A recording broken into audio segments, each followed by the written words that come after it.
Alam natin what is this? This is called a TV satellite dish antenna. And this is an example of a real-life situation of a parabola. So here we can find here this one. This one is called the focus. And this one is called the vertex. And ito ay nasa gitna. Same with, we have another example. This is called the Wi-Fi parabolic dish antenna, in which still we can find here the focus. How about this biggest telescope? This one is called the radio telescope. And here, makikita talaga natin na ang lahat ng signal ay kaya niya i-distribute or kaya niyang kunin. So, paano pala nagkakaroon ng distribution at receiving of signal? Of course, in a parabolic curve, lahat ng smooth curve na isa lang ang vertex, so that is parabola. Then, there are properties. So, these properties are aligned with the 4 parts. Yung focus, vertex, latus rectum, directrix, axis of symmetry. So, marami pa actually tayong itatakil about it. And supposing this is the parabola. So, kung may signal na paparating, like this one, so, lahat ng signal magbabounce yan siya. And, yung signal ng pag-bounce, magkikita din sila doon sa center. Yung center na yun yung tinatawag natin na focus. So, yun yung reason kung bakit kaya niyang mahagilap lahat ng signal na itatapon. At the same time, pare din siyang ilaw kung mag-distribute siya ng signal, like this one. So, kung mag-distribute siya, magbabounce din yan siya, pabalik. And, yung mag-receive doon, meron naman ang parabola. So, if focus is very important, and we know that the property of a focus, for example, we have a focus F here. So, this is a point B, and this is the point E. This is our vertex. So, from V to F, and F to this line L is always opposite of the focus, and nasa labas siya ng curve ng parabola. This is called the directrix. So, itong tick marks, dalawa-dalawa, it means equal ito sila. Itong tatlo-tatlo, that means equal sila. That means kung 6 ito, 6 din yan. Kung 7, 7 din yan. So, ito ay property ng parabola. And we have a definition of a parabola. When you say parabola, it is the set of all points in the plane which are equidistant from a fixed point F to a fixed line L in the plane. So, equidistant talaga siya from point F to any point in this, and then perpendicular to this line. Ayan, so equal yun sila palagi. So, we look at this slideshow. If you look at this, nagmo-move tayo ng directrix. So, the directrix affects the curve of, or I say, affects the curve of the parabola. So, it is always opposite of the parabola. So, when the directrix is moved on the other side, the parabola, it could either goes up or opening upward or opening downward.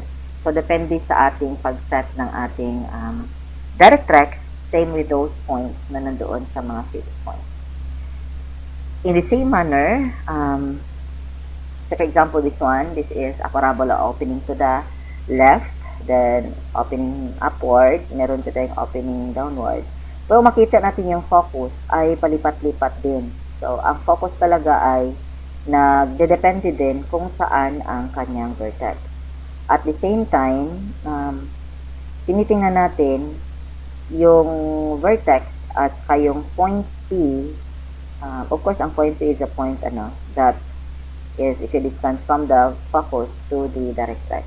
So, it means ang ating parabola, it could have first opening upward. Ang focus niya nandito, and the directrix is here. It could be opening downward, ng focus andito, and the directrix is here.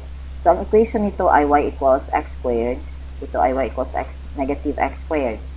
And ito naman ay nandito sa positive negative y. So, it opens to the right. And this one is open to the left. So, titingnan natin. This one is, ang kanyang may squared ay yung may y. So, it is positive and negative y. So, x equals y squared. Dito ay x equals negative y squared. We have also here the axis of symmetry. This is the focus. Axis of symmetry is a line that passes through the focus directly to the vertex. And the directrix here is also a line that is equidistant from the vertex to the focus. So, malalaman natin, so for example, 2 ito, ang ating directrix to the vertex. So, it means vertex to focus is also 2. And the latus rectum also, this is the length of this, and the length of that is 2A dito. So, kung 4 dito, 4 dyan, dito 8, dito 8. So, that means a total of 16, and this is 4, 4, 4, 4. And the parabola is the set of all points in a plane that are equidistant from a fixed line. So, ito yung parabola, ito yung mga points ng itim.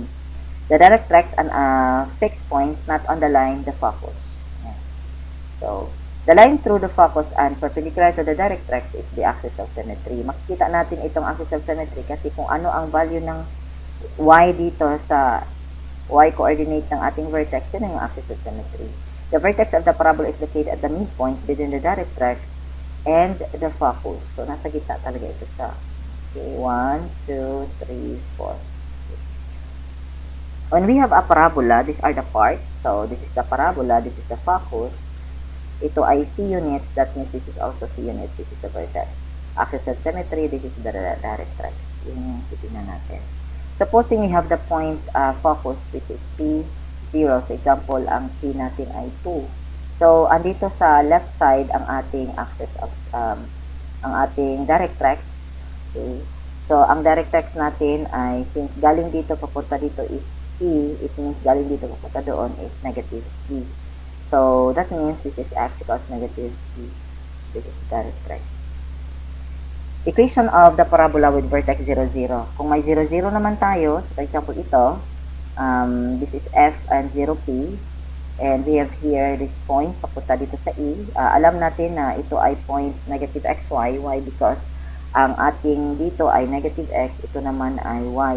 So, ganito ito kahaba, y is negative x. So, kung p ito papunta dyan, it means galing dito papunta dito is negative p, that is for negative p. For the y coordinate.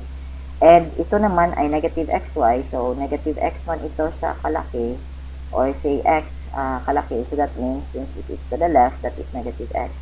So, this point is negative x, negative p. This point is negative xy. This point is 0p. Noting that this is the x coordinates and 0 and p.